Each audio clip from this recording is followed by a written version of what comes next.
চাকরিতে সারি আজো ডালিম্বে কারি কোকিল কোকিলা ডাকে আম্র আসো কুকিগণ এবার তোমাদেরকে নিয়ে রাসলীলা আসো বলো রাধার রানী কি আজ রাধার মাঝে কৃষ্ণ নাচে রাধার নাচে কৃষ্ণ নাচে নাচে কুকিল রাধার নাচে কৃষ্ণ নাচে নাচে কুকিল রাধার নাচে কৃষ্ণ নাচে নাচে কুকিল রাধার নাচে কৃষ্ণ নাচে নাচে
তুই অনেক করে নেচেছিস, বস। এবার শামসুন্দর তোমাকে নাচতে হবে। রাধা রানী নৃত্য করে আমার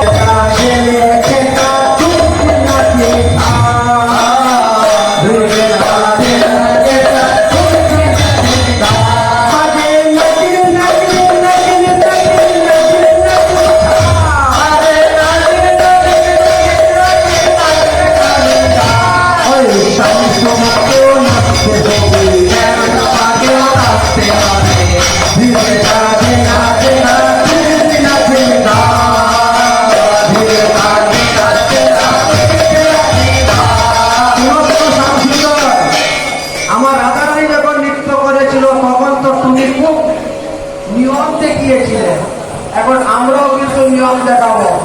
তোমার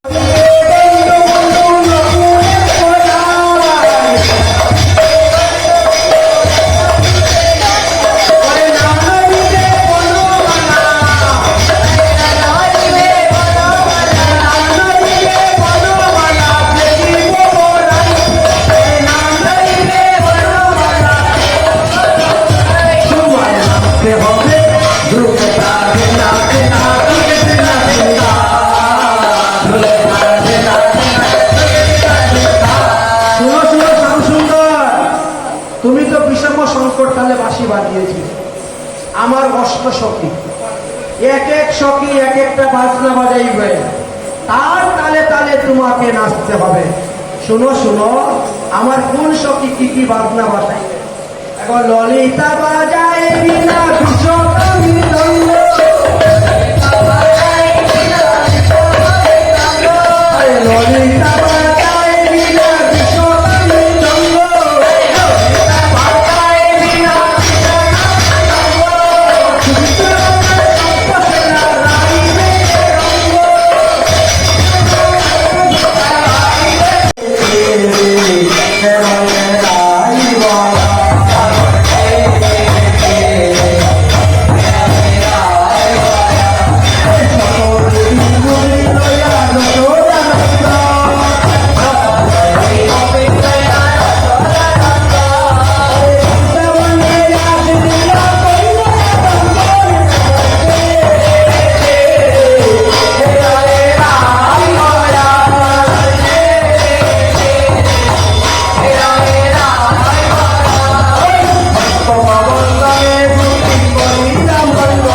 বলছে না না, তা কিছু হয় নাই।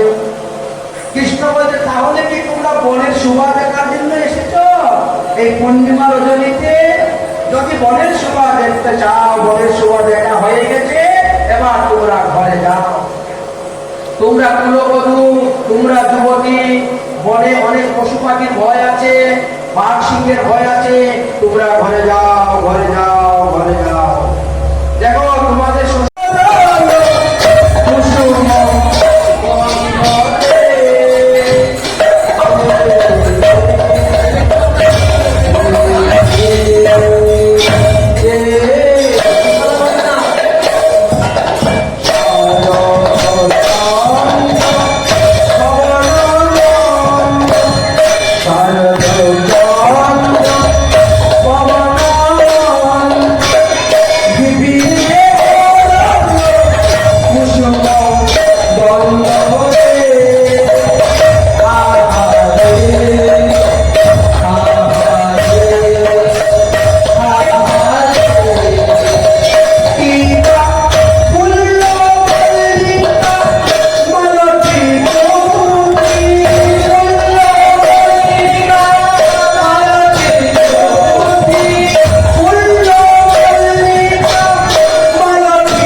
গল্প বলার কারণে কোনো রাধারানী যে এখনো আসেন নাই, এই জন্য গল্পটল্প করে সময়টা কাটাতে হবে। তো শোনো শোনো, পুষ্ট বিপ্রের রমণী পতিব্রতা শিরোমণি, পতিনায়িকা কইল বেশ্যার সেবা, তুমৃত সূর্যের গতি, জিয়াইল মৃত প্রতি, পুষ্ট করিয়া তিন দেবা। বুঝতে পেরেছ? কুতিরা বলে তোমার এসব ওই সাহিত্যিক ভাষাটা আমরা বুঝি না, সোজা সরলভাবে বলো, আমরা চেষ্টা করবো বুঝা। কৃষ্ণ বলছে শুনো, এক ব্রাহ্মণ আর ব্রাহ্মণী ছিলেন, স্বামী স্ত্রী দুইজন। কিছুদিন পরে ব্রাহ্মণের হয়ে গেছে কুষ্ঠরোগ। এমন শোনো শ্যামসুন্দর, একজন সতী নারী ছিলেন, তার স্বামী সরকারি চাকরি করতেন। তিনি স্বামীর আগে কখনো খাওয়া দাওয়া করে না, স্বামীর আগে কখনো ঘুমায় না। স্বামী খাওয়ার পরে সে খাবে, স্বামী ঘুমানোর পরে সে ঘুমাবে, স্বামী ঘুম থেকে উঠার আগে সে ঘুম থেকে উঠে যাবে, স্বামী স্নানের জল জল সব দেয়। এমন সতী নারী। চাকরি করতে করতে বেশ অনেক বছর হয়ে গেছে, চাকরি আর 1-2 বছর বাকি আছে। এমন সময় কি হয়েছে, তার স্বামীর চাকরিটা অন্য জায়গায় বদলি হয়ে গেছে। স্বামী এখন বলছে, ওগো আমার চাকরি বদলি হয়ে গেছে, আমি কালকে অন্য জায়গায় গিয়ে জয়েন দিতে হবে। সতী নারী বলছে, তুমি চলে গেলে তো আমার নারী ধর্ম নষ্ট হয়ে যাবে, কারণ আমার নারী ধর্ম নষ্ট হবে। তোমার আগে যদি আমি ঘুমাই, আমার নারী ধর্ম নষ্ট হয়ে যাবে। আর তখন তো মোবাইলও নেই, ফোনও নেই, ফোন করে জিজ্ঞেস করবে কি, তুমি কি খেয়েছ? জিজ্ঞেস করার মতো কোনো উপায় নেই। বলে বাবা চাকরি দরকার নাই, চাকরি ছেড়ে দাও, আমার নারী ধর্ম নষ্ট ধর্ম রক্ষা হোক। তিনি বলছেন, আর 2টা বছর চাকরি করলেই তো মোটা অঙ্কের টাকা মাসে মাসে গড়বো, বসে বসে হ্যাঁ আরামসে খাবো আর ঘুমাবো। দেবী 2টা বছর কষ্ট করে দাও। কিন্তু দেবী রাজি নয়, আমার নারী ধর্ম সতী ধর্ম আমি রক্ষা করতে চাই। কিভাবে রক্ষা হবে? সারা রাত্রি চিন্তা করতে করতে তার স্বামী কি করলো, কতগুলো মাটি নিয়ে আসলো, মাটি এনে মাটিকে টিপে টিপে সুন্দর করে একটা মূর্তি বানিয়েছে। মূর্তি বানিয়ে ওখানে কাপড় চোপড় করিয়ে রং রং করে সুন্দর করে সাজিয়ে বলে, এই এটা হলো আজ থেকে তোর স্বামী।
আচ্ছা ঠিক আছে ঠিক আছে।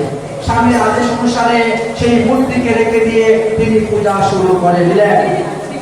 এবার যখন পূজা শুরু হয়ে গেল, দেখতে দেখতে 2 বছর মতো হয়ে যাচ্ছে। মনের আনন্দে তিনি ওই মাটির মূর্তিটাকে স্বামী জ্ঞানে সেবা পূজা করে যাচ্ছে। একদিন সকালবেলা রুমাল দিয়ে ওই মূর্তির কপাল গুছিয়ে দিচ্ছে, চন্দন দিয়ে শৃঙ্গার করাবে। আর এমন সময় আসল স্বামী চলে এসেছে। আসল স্বামী এসে দরজার মধ্যে বটবটাচ্ছে, ওগো দরজা খুলো, আমি এসে গেছি, আমি এসে গেছি। হে কৃষ্ণ, এবার তুমি বলো, এবার তুমি বলো ওই নারীটা কি করবে?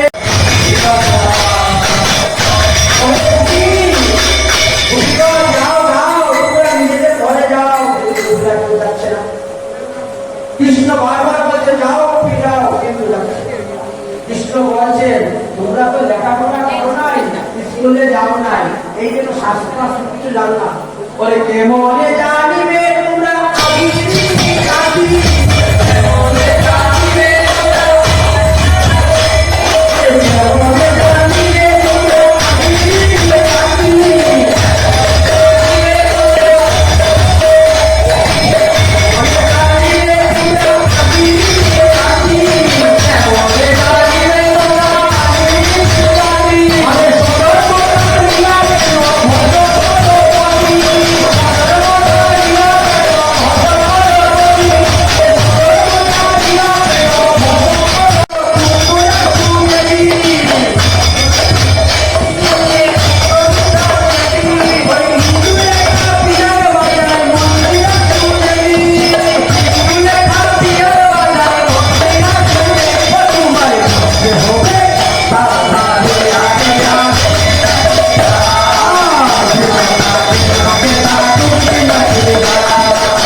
আমাদের তালে তালে নাচতে হবে। তুমি বিশ্বব সংকট তালে বাঁশি বাজাইছিলে, আর আমরা উদ্ভট্ট তালে বাজনা বাজাইব। তালেও নয় বেতালেও নয়, উদ্ভট্ট তাল। ওই উদ্ভট্ট তালে যদি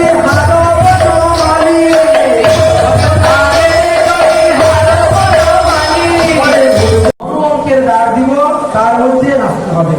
আর আমি যে বাঁশি বাজাবো বিষম সংকট তালে, এর মধ্যে নাচতে হবে। অরে বিষম সংকট তালে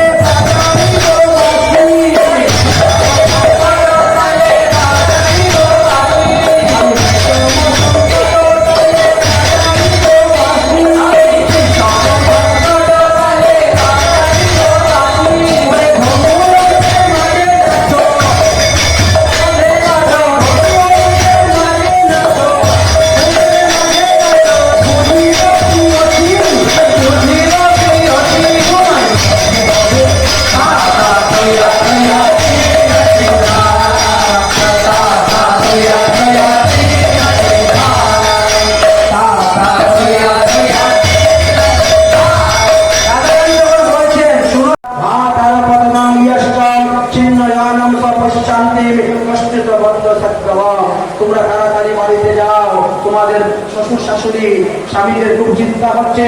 যাও তোমরা নিজের ঘরে যাও, গিয়ে তোমাদের নিজ নিজ স্বামীর উপাসনা করো, ভজন করো। নিজ নিজ ঘরে গিয়ে ভজ নিজ পতি, নিজ পতি ভিন্ন নারী নাহি আরো পতি। আরে আমি তো পরপুরুষ, তোমরা সতী নারী হয়ে তোমরা কেন আমার কাছে এসেছ? তোমরা কি জানো না সতী নারীগণ পতি ছেড়ে কখনো অন্য পুরুষের কাছে যায় না। স্বামী যদি দেখতে কালো হয়, রূপী হয়, নির্দল হয়, অন্ধ, লেগরা,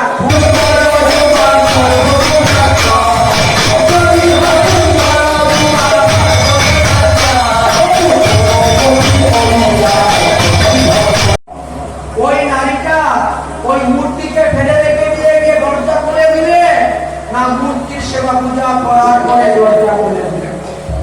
কৃষ্ণ বলছেন আসল স্বামী যখন এসে গেছে, তো মাটির মূর্তি নকল স্বামীরা সেবা করার দরকার নাই। সব গোপীরা তখন হাততালি দিচ্ছে।